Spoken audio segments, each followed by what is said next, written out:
My journey, I guess you could say, started in November-ish of 2021. I started feeling just not myself. I was having migraines. I started having panic attacks out of nowhere that I'd never had before. I left work twice in an ambulance. I just knew something was going on with me. Something was different. Something changed. I am in the veterinary field, so I had been a vet tech for 17 years or so at that point. The doctors that I work with kind of know all about like zoonotic diseases and things like that. And they were all just kind of convinced, like, you have Bartonella. I bet you anything you have Bartonella. So I went to my doctor again, like as I'm continuously going to her, telling her like this new symptom, this is happening now.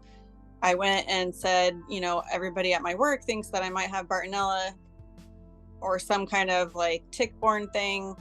They think I should get tested for Bartonella and Lyme and stuff like that. And she thought that sounded reasonable. So she sent me to just the regular lab. And did a bunch of Lyme testing, Bartonella testing, stuff like that.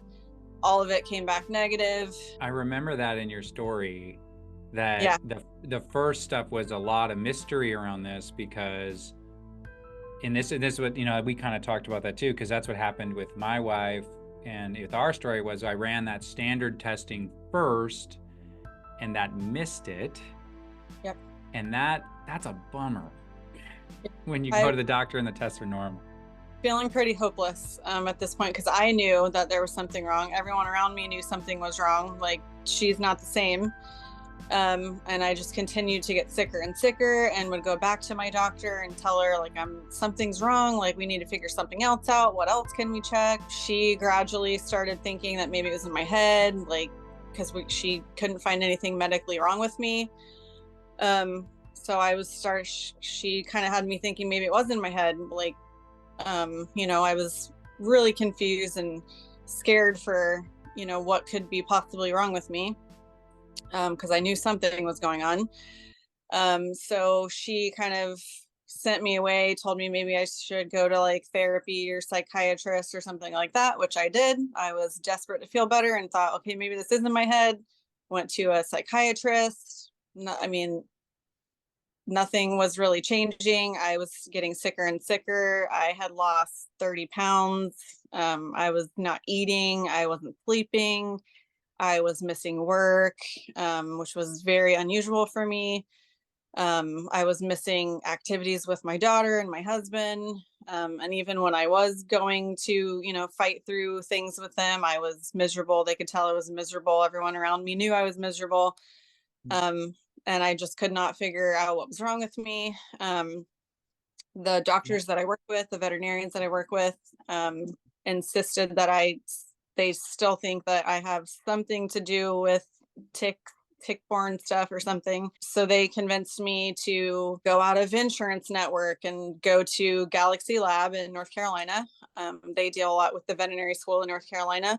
And have a lot of specialty testing and things. So I paid out of pocket. And even though I had to get my doctor's kind of sign off on her ordering this test for me through Galaxy. And when I called her, she, kind of was like, why are you doing something I already told you don't have? Like, why? And I just said, I just want to cover all my bases. I want to pay the money and get a good test done. And she reluctantly, kind of was like, okay, whatever. So she ordered the thing through Galaxy for me, sent off my blood work.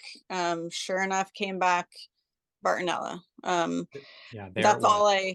the only thing I had them test for at that time was Bartonella, because everybody just had convinced me that that's what I had. So it came back positive. My doctor sent me to a infectious disease doctor. He put me on 2 weeks of doxycycline. That obviously did not help. He did his own testing there.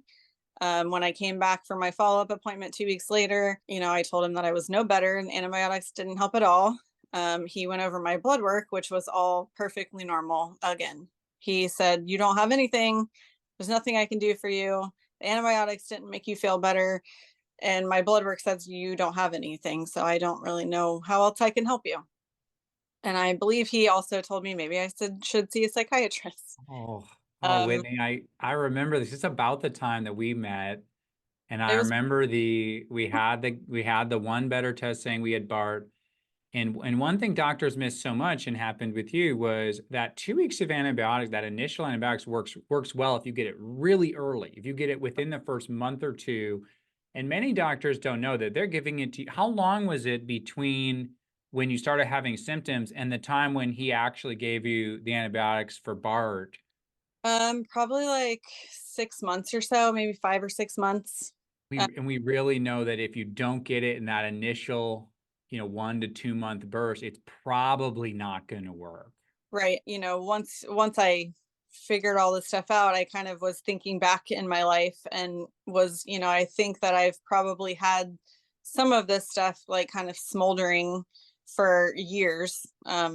Once I was able to put it all together, it all kind of started to make sense. So the infectious disease doctor pretty much sent me on my way. I think I left that office that day in tears. I called my husband. I was ready to just give up. My symptoms were all getting way worse. I started having the suicidal kind of impulses and things. Like, told my husband, like, you need to have changed the combination to the safe. I don't feel comfortable driving at this point. Like, I'm having psychotic urges to not be alive anymore, which freaked everyone out.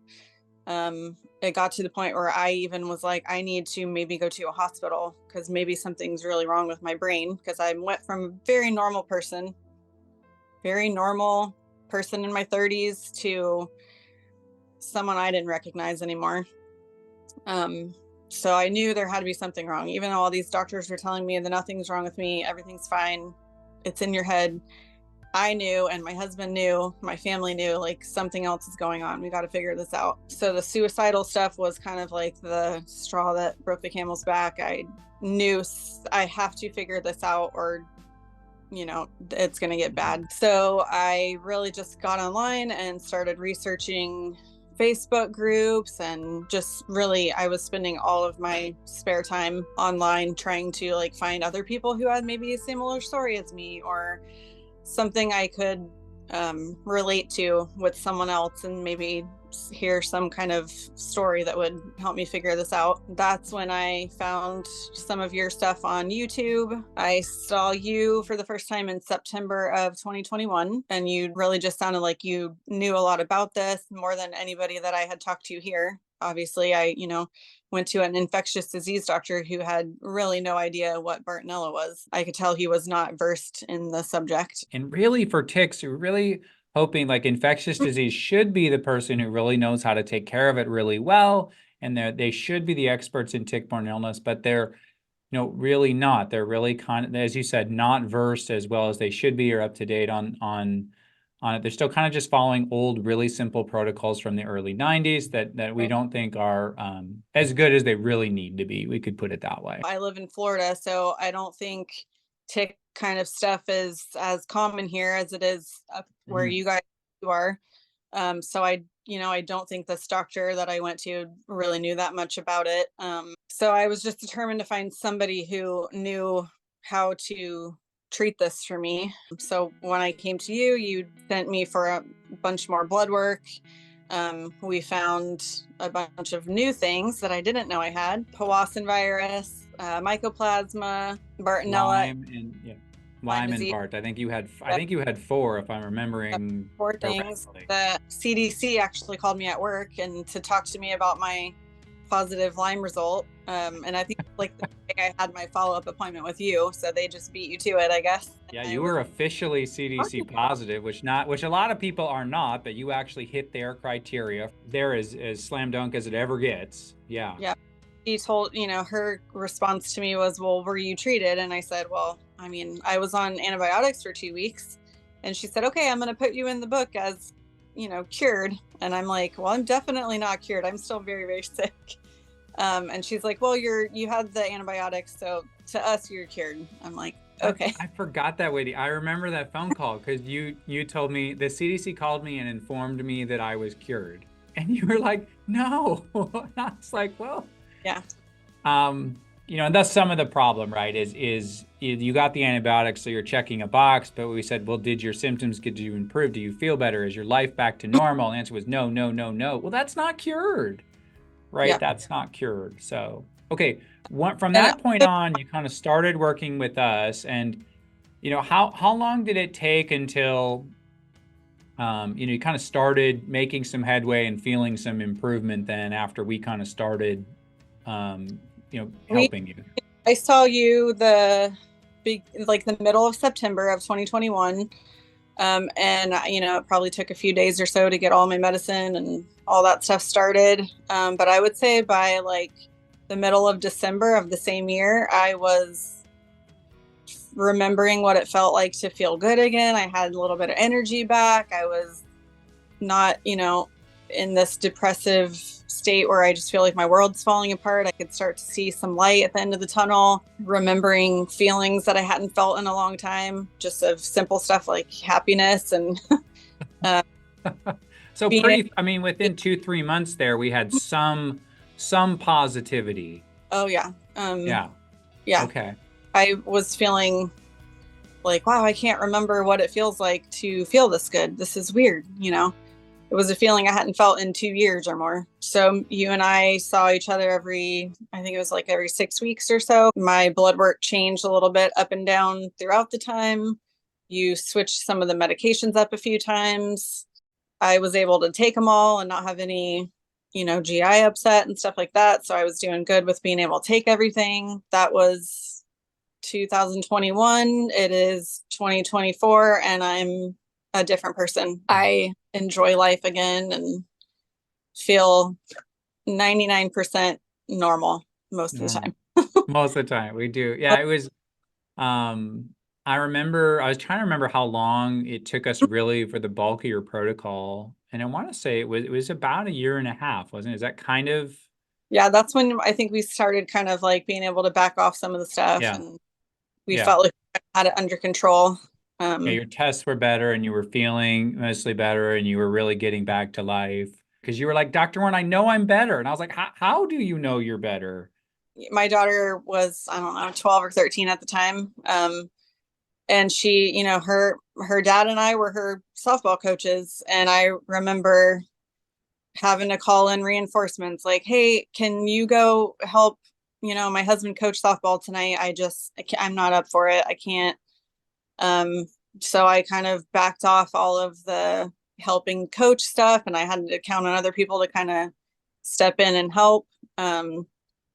And gradually throughout the time, I was back coaching again with him and running around with the kids, and um, not hating every second of it. It was, I felt like I was turning back into myself a little bit. Obviously, my daughter could tell a big difference. It was just night and day. At some point, it just became like, wow, this is what I remember feeling like, before all of this got so out of control. Fun story when you shared it because, it was I think sometimes when we do things yearly, people, sometimes get these things to go, well, last year when I tried to go to softball, it felt like this. And this year I just went and had a good time and I enjoyed the whole softball experience. And that was like this moment where you're like, I'm so much better than last year at this time. I told you the fair story, the where my daughter shows chickens at the state fair every year. Oh yeah, yeah, this one too. It was March of 2022, I guess. I was at fair. It's always the first week of March every year. Mm-hmm. March of 2022 was horrible for me. I had to go sit at this state fair with her for 9 hours a day for 4 days in a row or something, and was absolutely miserable. Like I said, I was down to like 100 pounds. I didn't want to talk to anybody. I just like kind of sat in a corner and hid, which, everybody who knew me knew was strange. So that was like the worst week of my life. It was really bad, but I'm a mom, so I had to suck it up and sit there and try to make the best of it. And then I remember the following year at the same week of the next year, I was 100% like all about it. We were having a great time. I was interacting with other parents and kids and wasn't off in the corner hiding under my sweatshirt. So Yeah. that story, I probably told you that story too, that it was like complete night and day from the same week a year later was a totally different person. Yeah, those are the funnest parts of my job is when people, they're feeling, it's something when you say, I feel better, but it's different when people say, I couldn't do this before and now I got to do it, and I got to be part of my family and enjoy it and it went well. I think our last question is just, if you could share what do you feel was different about, working with me at Restorative Health Solutions, compared to maybe some of the other doctor experiences you had in this, trying to solve this problem? I just feel like you spent a lot of time, like you told me about the lectures and stuff that you go to. You seemed super knowledgeable, and I liked the fact that you weren't just gonna like pump me full of a bunch of antibiotics and, I was gonna have all these other symptoms from the antibiotics. And I was 100% for the, like, if you can fix me with like natural stuff, I'm down to try. At this point, nothing else has helped me. No antibiotics have helped me. No medical doctor has been able to figure this out for me. So I was willing to just give the natural thing a try and see what happens. And I'm really, really glad I did. I was skeptical. My husband was pretty skeptical about the situation. Like you need to be like on real meds. And I'm like, well, I've already been on real meds and that didn't work. So I'm going to try this route. And he was supportive of me, even though he was a little skeptical. And he will tell you today that he's glad that he, didn't talk me out of it. And he's glad that I went with it. And, it ended up working out great for me. So Yeah, I'm thankful you did too. I've done it both ways, and I tell everybody this who I can, but I think you can certainly do it with high dose, long term, multiple antibiotics. But I think it is one of the hardest ways to do it on most people. And I think once it's chronic, which it certainly was in you, I think generally speaking, I think the herbal route is the best with the least side effects, the most research that I think people can do. Is there anything, if somebody's, maybe watching this and thinking, gosh, I don't know what to do. I'm kind of hopeless. If you can remember back to how you felt when you were sick, what would you tell them for someone who's sick and kind of, losing hope or feeling lost when they're struggling? the first thing would just be your own advocate. Because if I would have just listened to all these doctors that said, it's in your head, you don't have anything wrong with you, look at this blood work, it's fine, you're good. I don't know if I'd even be here today. It got that out of control. So just, never just, if you know that something's wrong with you inside, your body the best and you feel like something's wrong, you have to advocate for yourself and you have to keep searching for the next person. If one person can't help you and can't figure it out, move to the next person. Because like I said, if I would have stopped at the first few doctors that told me there was nothing wrong with me, I don't know, I'd probably be like I was 3 years ago and be living a miserable life and making everyone around me miserable. So just really just know your body and listen to your body and advocate for yourself and don't, rely on one doctor's opinion, because clearly there's lots of doctors that have specialty knowledge of stuff that others don't have. And I finally found somebody that knew how to treat me and all my specific weird things, bugs you call them.